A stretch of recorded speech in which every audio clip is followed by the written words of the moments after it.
Neville Goddard Universo Quântico apresenta a palestra Lembrança das Coisas Futuras, de 17 de fevereiro de 1967. O título é Lembrança das Coisas Futuras. Tenho tanto para lhe contar nesta hora que é quase como uma concentração. Eu realmente deveria ter dias para dizer que há muito neste pensamento, lembrança de coisas futuras. No livro mais controverso da Bíblia, Eclesiastes, se você o ler, e espero que o tenha lido, você acha que a coisa toda é inútil, pois ali nos é dito que não há nada de novo sob o sol. Dizem-nos que o que foi é o que será, e o que foi feito é o que será feito, e não há nada de novo sob o sol. Existe alguma coisa sobre a qual se diz, veja, isso é novo?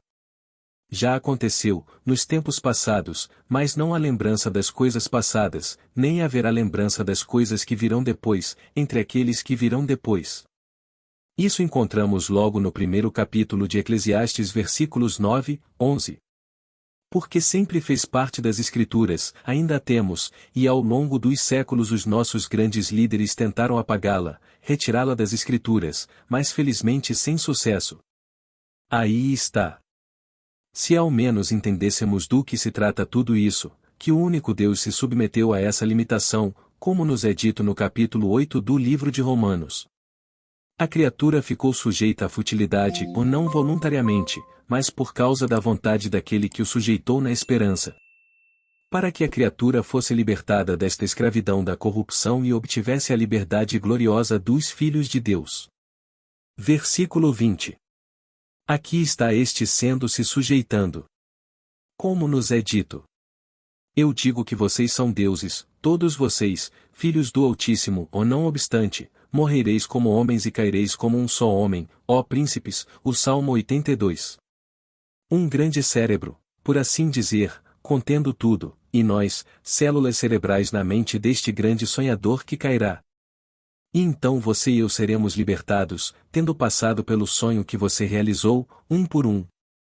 Agora deixe-me compartilhar com vocês esta história fantástica que me foi contada há apenas algumas semanas em casa.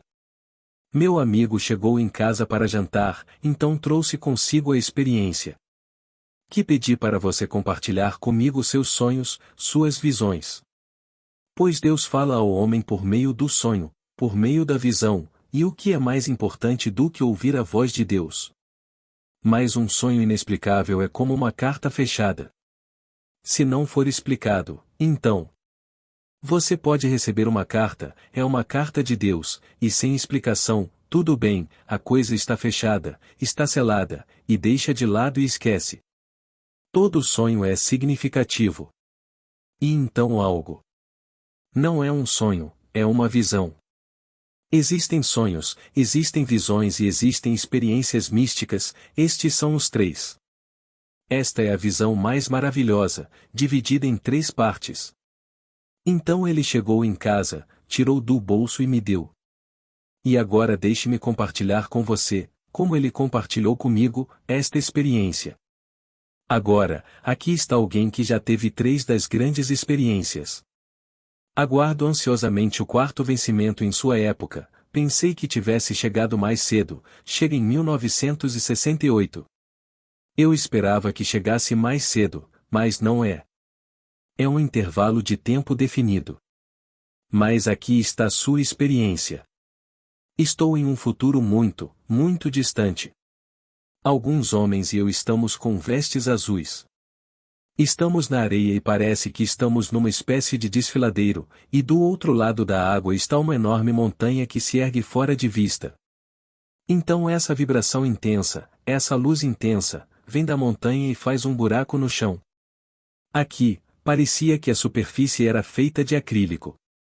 Eu podia ver através dele naquela profundidade e pude ver o movimento serpentino da luz líquida dourada. Eu vi o movimento serpentino da luz líquida dourada. Um dos homens olhando para esta profundidade disse: é isso.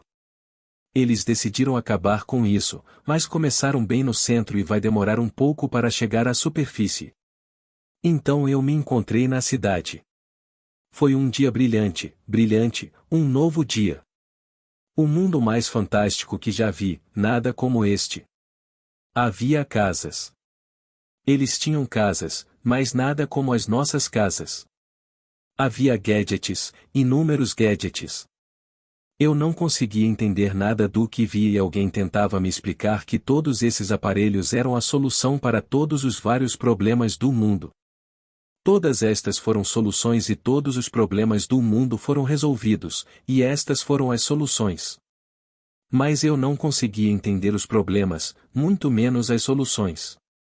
Agora, ele disse, é assim que quero dizer como eles diferiam. Na hora do almoço, todos pegaram um cartão do tamanho de um cartão postal comum, examinaram-no, tomaram a decisão e depois o colocaram no bolso, sobre o coração. Então veio esse raio invisível que encheu a cidade, e em seus rostos você viu uma expressão do mais celestial deleite. Eles estavam desfrutando de uma refeição, a refeição mais maravilhosa do mundo. Todos menos eu. Não consegui ler o cardápio nem guardá-lo naquele bolsinho sobre o coração. Foi o dia mais frustrante de toda a minha vida. E, por um tempo, pensei que fosse o de maior fome. Então mudou e eu estou em uma sala. Estou em uma sala onde o chão é de areia. Entra uma linda jovem entra nua, completamente nua, e se deita de costas na areia. Novamente, um raio invisível preenche a sala e ela desaparece sob a areia. Daqui a pouco a areia se agita e acho que ela está saindo da areia. Mas, em vez disso, surge uma porta e nela aparece um menino adorável, lindo e nu, de 9 ou 10 anos de idade. 4 homens levantam a porta e levam a porta com o menino sobre ela, com as mãos cruzadas sobre o peito, e o levam para fora do quarto, aparentemente ainda dormindo. E então acordei e pensei, posso vendê-lo como um desses futuros de H. G. Wells, esta maravilhosa visão do futuro? E então imediatamente percebi que não vale um centavo. A nudez manteria o filme fora das telas de TV e a falta de sexo o manteria fora das fotos. Foi assim que ele terminou. Você vê, ele é muito bem-humorado. Esta visão mais profunda. Mas ele é um querido e tem que colocar as coisas dessa forma ao terminar. É realmente uma visão fantástica. Está tudo nas escrituras. O que ele viu naquela noite enquanto eu estava em São Francisco, na última quinzena de janeiro. Agora deixe-me compartilhar com você. Eu sei que ele está apenas uma questão de meses, o que, no verão de 1968, para o lançamento completo. Você e eu fomos sujeitos a essa futilidade, não voluntariamente, mas por causa da vontade daquele que nos sujeitou na esperança, que seríamos libertados desta escravidão da corrupção, desta futilidade, e obteríamos a liberdade gloriosa dos filhos de Deus, os filhos da ressurreição, pois este é o mundo da morte. Então aqui, passo agora ao livro de Isaías. Aqui nos voltamos primeiro para o capítulo 44. Assim disse o Senhor. Eu sou o primeiro e sou o último, além de mim não há Deus. Agora ele faz uma pergunta. Quem anunciou desde a antiguidade as coisas que ainda hão de acontecer? Deixe-os nos dizer o que ainda está por vir. Eu não te contei desde os tempos antigos? E você é minha testemunha. Existe um Deus além de mim? Não conheço nenhum. Isaías 44 versículo 6-8. Não há Deus além de mim. Quem é esse Deus? Quem é esse Deus que diz?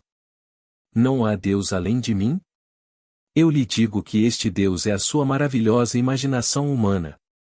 Deus se tornou como nós somos para que possamos nos tornar como Ele é. Este é o Deus das Escrituras. Este é o único Deus, não há outro Deus além deste Deus, nenhum outro Deus. Agora, onde isso começa nesta história? Aqui encontramos a primeira seção da visão. Aqui está ele um buraco é feito e a superfície parece plex vidros, e abaixo dele ele vê o movimento serpentino da luz líquida dourada. Conhecendo sua história como eu a conheço, ele está prestes a partir, não. Não me refiro esta noite ou daqui a 1 ano ou daqui a 10 anos, nesse caso. Não estou dizendo que ele partirá dentro de alguns anos, quero dizer que desta vez será a última vez. Eu sabia disso por suas próprias experiências. Aqui ele vê através deste buraco o movimento serpentino da luz líquida dourada.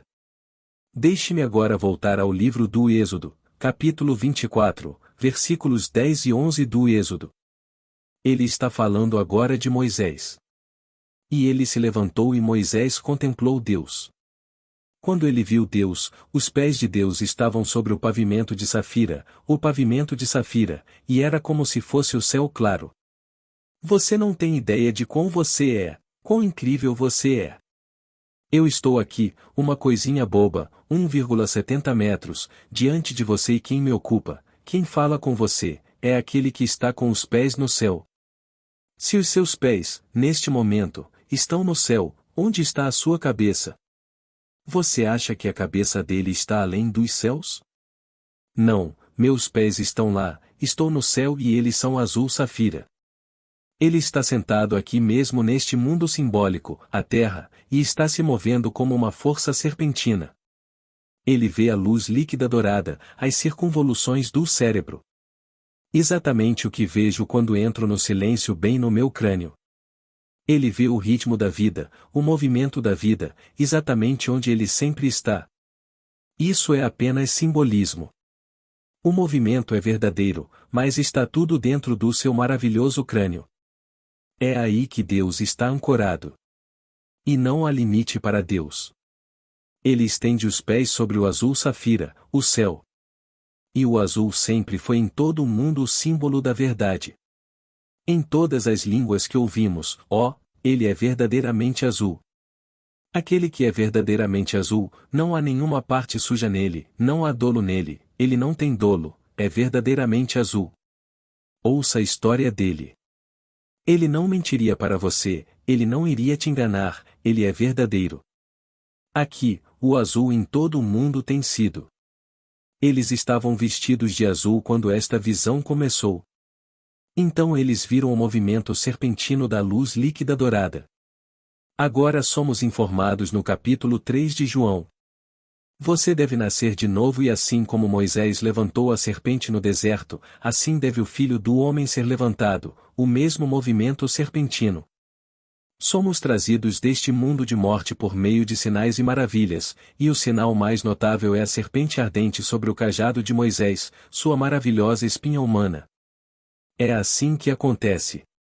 Você não pode fazer isso pensando, com o passar do tempo isso acontece, simplesmente acontece. Então eles olharam para baixo e um deles disse: então é isso. Eles decidiram acabar com isso, mas começaram pelo centro. Levará algum tempo para chegar à superfície. Eles começaram. Nós somos os pais. Somos nós que na grande eternidade vigiamos. Como lemos em Pedro. Desde que os pais adormeceram, todas as coisas continuaram como desde o princípio da criação. Onde está a promessa de sua vinda? Quando ele virá? 2 Pedro 3 versículo 4. O que vem? Quando tudo o que foi previsto em nós começa a despertar em nós, desdobra-se em nós. Deus está completamente corporificado no homem. E ele predisse seu propósito. Ele assumiu o limite da contração, o limite da opacidade, e então sonhei o sonho da vida, o sonho horrível da vida onde nos matamos, nos assassinamos, fazemos tudo. Então, um por um, somos levantados e despertados do sonho da vida, todos reunidos mais uma vez no mesmo corpo que caiu, uma queda deliberada. Ninguém tira minha vida, eu mesmo a dou. Eu tenho o poder de colocá-lo no chão e o poder de levantá-lo novamente. Este é o único Deus que fala, chamado nas Escrituras de Jesus Cristo. Mas quando uso a palavra Jesus Cristo ou a palavra Jeová ou a palavra Senhor Deus ou a palavra Eu Sou ou a palavra imaginação, quero dizer a mesma coisa. Esses são termos sinônimos, todos intercambiáveis. E então quero dizer o mesmo ser. Para que no seu próprio ser esteja sepultado o único Deus, e esse único Deus, depois da plenitude dos tempos, desperte em você e passe por essas etapas. Agora, a primeira parte do seu sonho, e eu contemplei este movimento serpentino da luz líquida dourada, agora ele chega a uma cidade onde todos os problemas são resolvidos. Agora, no capítulo 24 de Êxodo, Deus não está apenas de pé sobre o azul, chamado de azul do céu, no versículo seguinte, o versículo 11, e estes são agora os versículos 10 e 11, e eles viram a Deus e comeram e beberam. A festa celestial acontece depois que você contempla Deus, a grande serpente. Foi a serpente que caiu. A força serpentina. Neste mundo é sexo. Que maior poder no mundo, neste mundo, do que o sexo? Podemos chamar isso de milhares de outros nomes, mas é sexo. E permanece, seja sexo distorcido, ou todos os tipos de sexo, até que finalmente, no maravilhoso ato misericordioso de Deus, ele se revela e transforma tudo, de geração em regeneração, e voltamos ao mesmo céu de onde caímos. Todos passarão por todo o sexo do mundo. Os horrores do mundo. E de repente. Então, de quem são esses de quem se fala na grande eternidade? Como Blake expôs tão lindamente. E aqueles na grande eternidade que contemplam a morte disseram assim: o que parece ser, para aqueles a quem parece ser, e produz as consequências mais terríveis para aqueles a quem parece ser, até, de tormentos, desespero e morte eterna, mas a misericórdia divina vai além e redime o homem no corpo de Jesus. No corpo de Jesus. Apenas um só corpo, um só Espírito, uma só esperança, um só Senhor, uma só fé, um só batismo, um só Deus e Pai de todos nós. Todos redimidos em um só corpo, e esse corpo é o seu corpo. Esse Espírito é o seu Espírito. Tudo é seu. Depois deste horror ao qual todos nós, involuntariamente e involuntariamente, fomos submetidos. Agora vem a última de sua visão. Que bela visão! E entra esta jovem, uma donzela, uma moça, uma virgem, e deita-se de costas na areia. E então ela desaparece depois que a luz chega e afunda na areia, desaparecendo de vista. Então há uma agitação e ele pensa que ela está saindo, mas ela não o faz. Em vez disso, uma porta aparece. Agora, eu sou a porta, como é dito no livro de João. Quem aparece? Eu sou a porta. A porta vem agora. Quem fala é Jesus Cristo, está chegando. Eu sou a porta. Aqueles que passam por qualquer outro caminho são ladrões e assaltantes. Entre por esta porta. Nela está um rapaz, um lindo menino nu, de 9, 10 anos, com as mãos no peito. E então 4 homens. E o símbolo da porta em hebraico é 4.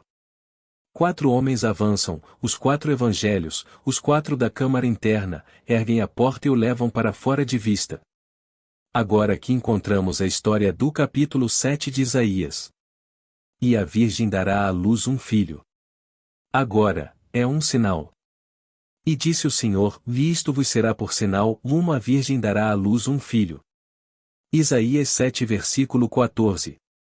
Agora, em sua carta para mim, ele disse: eu sabia que, quando ela estava deitada na areia, ela não estava fisicamente presente e que o deu à luz sem a ajuda de um homem. Eu sabia disso quando vi o rapaz. E quando ela voltou, ficou tão feliz por ter dado à luz um filho. Chegou o primeiro, e era um menino, e então veio outro movimento da areia e então ela apareceu e ficou encantada por ter dado à luz um filho. Eu sabia que ela não estava presente quando se deitou naquela areia e também sabia que ela o produziu sem a ajuda de um homem. Agora vamos para as Escrituras. Como é possível isso, visto que não conheço homem algum? Lucas 1 versículo 34. Este é o simbolismo mais bonito do mundo. É a alegoria mais maravilhosa. Bem, o que é uma alegoria? Uma alegoria é uma história contada em linguagem figurada que requer interpretação. Conta uma história como se fosse verdade. Aquele que ouve a história ou vê a história ou lê a história deve descobrir o caráter fictício dessa história e aprender o seu significado. Então aqui é contado no capítulo 7 do livro de Isaías, Mas como contado quem entende esta história, uma virgem dará à luz um filho sem a ajuda de um homem? Incontáveis séculos passam até a plenitude do tempo, quando o homem passa pela experiência real disso e dá origem a esse estado. Pois a palavra traduzida aqui como virgem é Ion Lamed Menre. É o feminino de Ion Lamed Men. Falamos de Olon, o jovem, no livro de Samuel, e falamos aqui de Alma, a palavra é alma, ela é virgem, o feminino de Olon.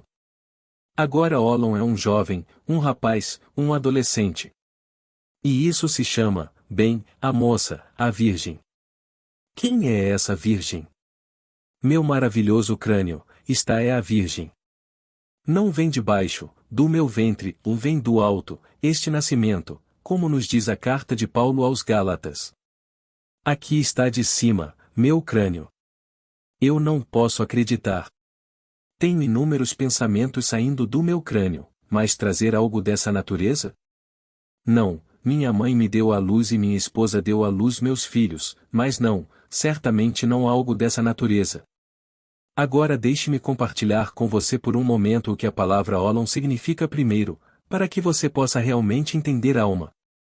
No pensamento hebraico, a história consiste em todas as gerações de homens e suas experiências fundidas em um único todo, e esse todo concentrado no qual todas as gerações estão fundidas e do qual elas surgem eles chamam de eternidade. Agora voltamos para Eclesiastes, capítulo 3, versículo 11. Deus colocou a eternidade na mente do homem, mas para que o homem não possa descobrir o que Deus fez desde o princípio até o fim. Agora, no livro de Samuel, esta palavra traduzida como eternidade é traduzida como jovem, jovem, jovem. E o rei se volta para esse jovem, mas não se dirige a ele primeiro, ele se dirige ao seu tenente e diz: De quem é filho desse jovem? Tal como vive sua alma, ó rei, não posso dizer. Pergunte de quem é o filho do jovem. Ninguém sabe. Então ele se virou para o filho e disse: De quem você é filho, jovem? E ele responde: Eu sou filho de Jessé, o belemita, e Jessé é qualquer forma do verbo ser. Então ele respondeu: Eu sou filho daquele cujo nome é Eu sou. Eu sou filho daquele que é o Senhor. Então Davi confessa: Eu sou filho de Deus, sou filho do Senhor. Aqui está a juventude que está saindo. Agora, aqui está a forma feminina alma. Vem de onde? Vem do crânio do homem. Meu amigo viu tudo isso em sua visão. Onde ele viu isso? Vá a qualquer psiquiatra no mundo e eles dirão: tudo bem, é um daqueles pequenos distúrbios, todos na mente. Exceto sua pequena mente, de onde ela veio? Oh, fora do seu cérebro. Podemos simplesmente fazer isso, fazer aquilo e todas essas coisas, saindo do seu cérebro. Eles não têm a menor noção do que se trata. Aqui está alguém prestes a sair desta roda de recorrência. Pois a coisa toda é recorrência, e não há nada de novo sob o sol. O que foi é o que será, ou o que foi feito é o que será feito e não há nada de novo sob o sol. O homem não consegue acreditar. Estamos vivendo numa nova era, dizemos, era atômica, era nuclear, todas essas coisas são tão novas e todas têm sido. A roda está girando e é a roda da recorrência. Você e eu somos tirados da roda da recorrência, um por um, para nos unirmos em um único corpo que é Deus. E a esse Deus chamamos Jesus Cristo. Um corpo, um espírito, um Senhor. Então, aqui, esta coisa fantástica. Mas no mundo de César, onde ele está, como eu sou, como você é, e sendo um escritor de muito sucesso, seu primeiro pensamento quando ele se tornou: posso vendê-lo como um livro de H.G. Wells. Aventura no futuro? E então, a sua maneira adorável e bem-humorada, porque ele escreve comédias. Embora, na verdade, ninguém seja mais trágico do que o grande comediante, ninguém. Você fala sobre tragédia, me dê o comediante e então encontrará o verdadeiro trágico. E é ele quem escreve comédia, é o seu sustento. E então? Não vale um centavo. Não, a nudez mantém isso longe da TV e a falta de sexo fora dos filmes. Mas eu lhe digo, esta é a história mais fantástica. E naquela noite sua esposa me contou, em palavras, sua experiência, não em sonho ou em visão, mas enquanto estava bem acordado, e isso é igualmente fantástico, o que contarei na próxima vez. Mas aqui peço que compartilhe comigo todos os seus sonhos e visões. Estamos avançando para o mais maravilhoso estado de despertar. Eu não enganaria você. Não tenho nada a ganhar. Mas nada a ganhar, na verdade, tirando algo de você. Sou completamente independente neste mundo. Não preciso de um centavo para viver. Posso ir a qualquer lugar onde eles aceitem libras esterlinas, e essa é uma parte muito grande do mundo, começando pela Inglaterra, e viver com um conjunto completo de empregados e tenho tudo o que quero com o que tenho. E não me refiro a usar o principal. Portanto, não estou aqui para conseguir mais nada no mundo de César. Fui enviado para lhes contar uma história, para contar o que vivi e o que estão vivenciando aqueles que estão chegando.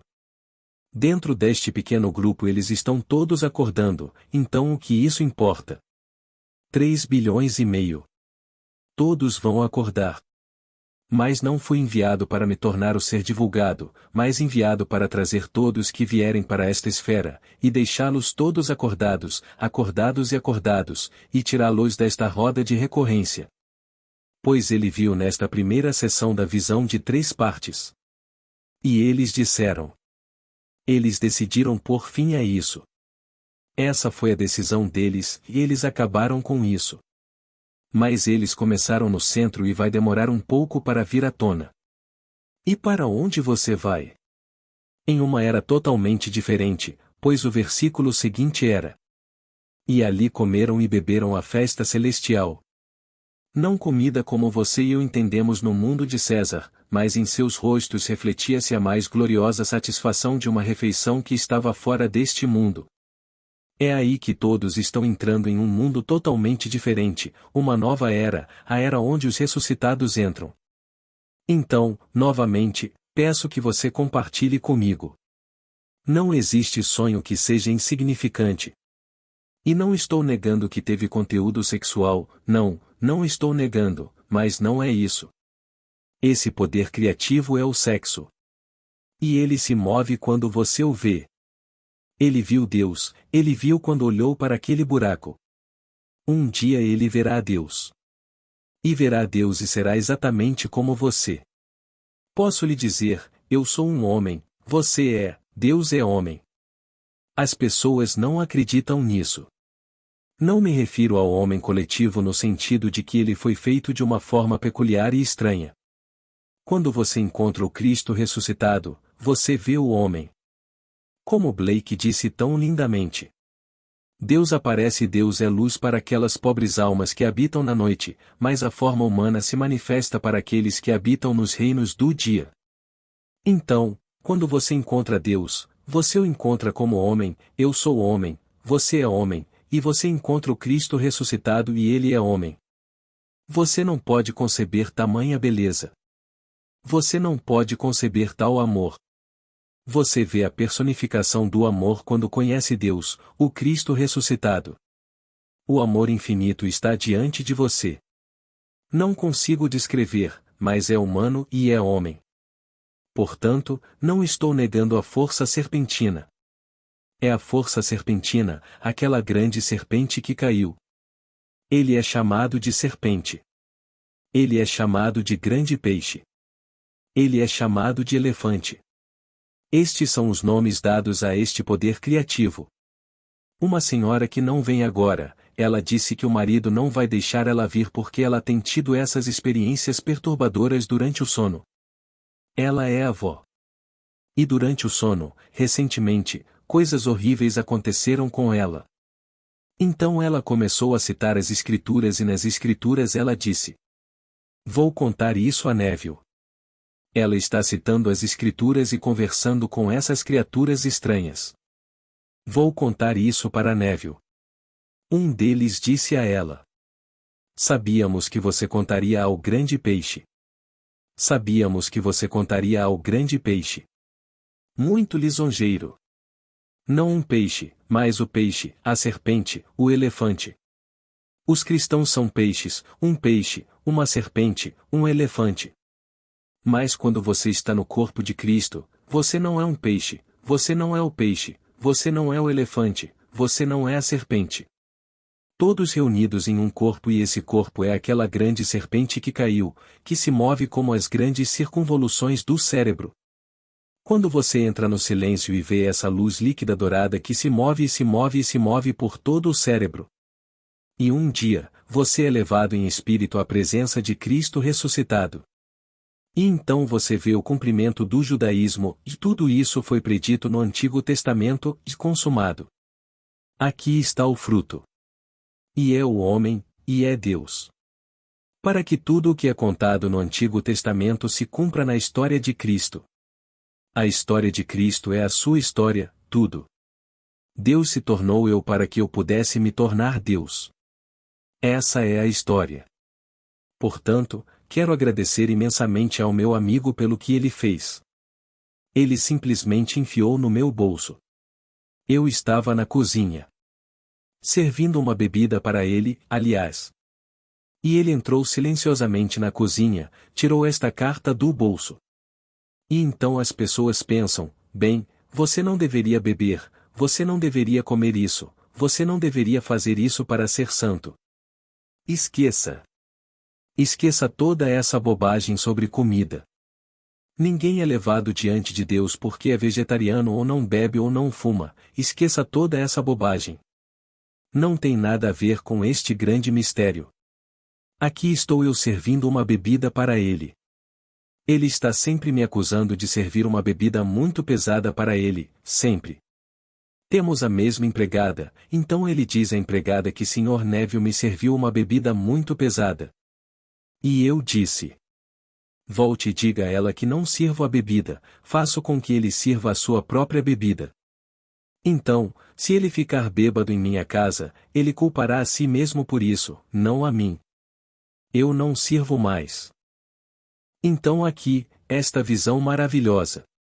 Ele enfia no meu bolso quando estou servindo o primeiro, sirvo o primeiro e nada mais.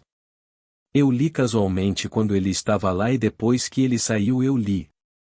Mal conseguia manter os olhos, li. Na manhã seguinte, li novamente e aqui está todo o quadro maravilhoso que se desenrola nas Escrituras. Aqui está o capítulo 7 de Isaías, aqui está o capítulo 24 do Êxodo. Tudo está se desenrolando bem diante dos meus olhos nesta experiência maravilhosa dele. E somente a experiência mística real poderia realmente abrir a porta. Você pode ver isso, ou melhor, posso lhe contar para sempre, mas quando isso acontecer, você saberá o que significa. Você deve nascer do alto, o que significa que você deve trazer o sinal da criança, o que significa é dar à luz o menino Jesus. Você traz isso à tona. Sou homem, tenho 2 filhos, e aqui não tenho medo nem vergonha de dizer que dei à luz o menino Jesus.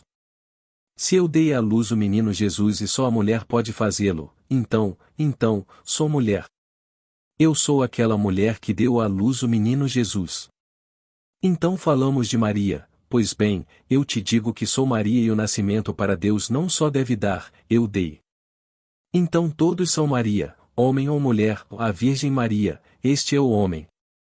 Todos dão à luz o menino Jesus, homem e mulher. Pois somos um. Divididos neste mundo para um determinado propósito. E então, sou uma imagem dividida neste mundo, um homem e mulher. E quer tenhamos 2 homens que se deitam juntos, 2 mulheres que se deitam juntas, ou um homem e uma mulher que se deitam juntos, tudo faz parte do mesmo mundo fabuloso em que vivemos.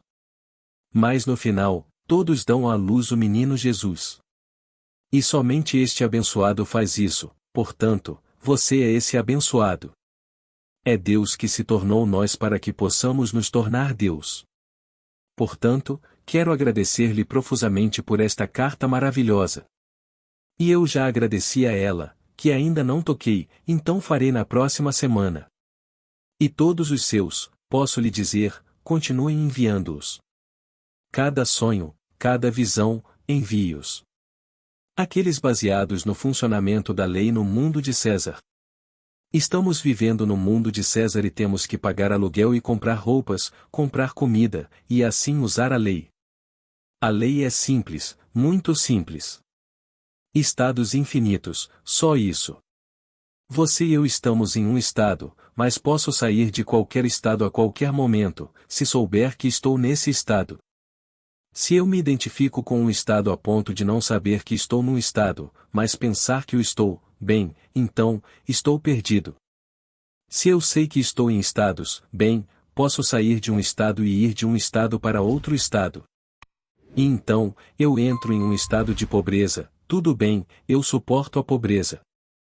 Eu entro no estado de riqueza, eu suporto a riqueza. Então eu mudo para os estados. É simples. Portanto, quero agradecer a você que compartilhará comigo sua mudança de um estado para outro para produzir resultados físicos no mundo de César, e você que compartilha comigo seus sonhos e suas visões para que eu possa, por sua vez, compartilhar tudo a partir desta plataforma, e todos nós juntos sermos encorajados pela fé uns dos outros na aplicação da história. Agora, vamos entrar no silêncio. Os 4 livros, Mateus, Marcos, Lucas e João. Mas o último capítulo de João nos diz que tudo o que ele registrou ou contou, se todos fossem escritos, ouso dizer que o próprio mundo não seria grande o suficiente para conter os livros, porque tudo é Deus. Imagine todas as coisas que você experimentou. Eles não são registrados, não são realmente contados. Bem, se tudo fosse dito, o próprio mundo não seria grande o suficiente para conter os livros. Quem já ouviu histórias como a que contei esta noite do meu amigo? Posso usar passagens paralelas nas escrituras quando você ouve uma história como essa.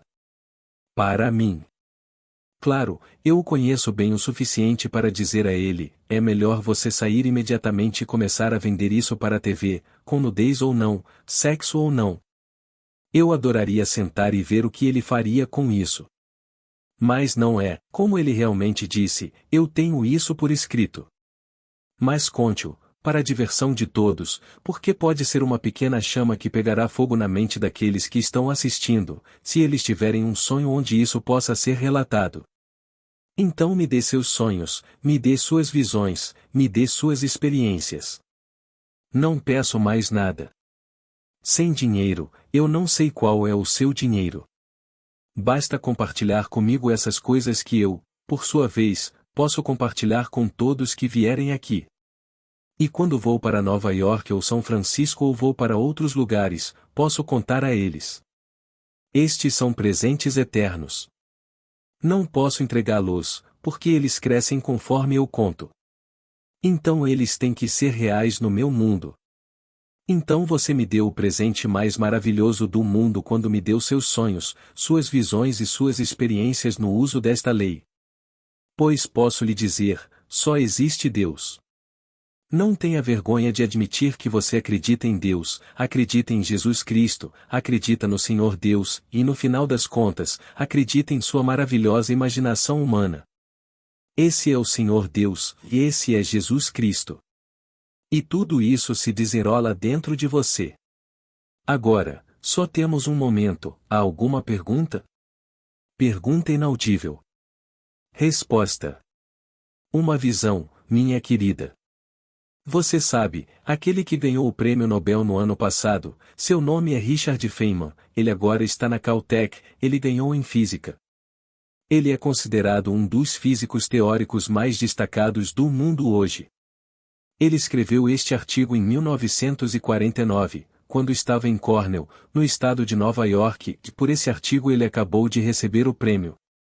Agora, posso citar apenas uma pequena passagem deste artigo. É por isso que ele recebeu o seu grande prêmio Nobel. Tudo se resume a uma pequena partícula descoberta na desintegração atômica, chamada pósitron. Sua carga é positiva em relação ao elétron, seu oposto, que é negativo. Agora ele disse. O pósitron é um elétron na direção errada. Ele se encontra voltando de onde não esteve.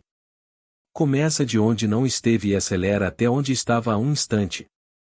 Chegando lá, ele salta com tanta força que seu sentido de tempo é invertido e ele volta para onde não estava. Agora, não fui eu que escrevi isso, foi Feynman. Estas são as palavras, estou citando com precisão, estas são as palavras de Richard Feynman, que é considerado nesta nossa época como um astrofísico notável, mas quero dizer, teoricamente, e ele vai além da aplicação prática. Ele é uma saída e por isso ele recebeu isso. Mas agora foi isso que ele disse. Tendo descoberto este estranho comportamento do pósitron, devemos agora concluir que o conceito comum de vida, chamado conceito hamiltoniano, onde o futuro é o desenvolvimento constante e gradual do passado, não podemos mais aceitar isso. Devemos agora ver toda a história espaço-temporal do mundo exposta, e só nos tornaremos conscientes de porções crescentes dela, sucessivamente. Boa noite. Amigos, antes de encerrar o vídeo de hoje, gostaria de convidá-los a serem membros aqui do canal. O custo é bem pequeno, mas será uma grande contribuição com o meu trabalho. Agradeço de todo o coração. Curta e compartilhe nossos vídeos, para que mais pessoas recebam esses ensinamentos. Paz e bênçãos na vida de todos.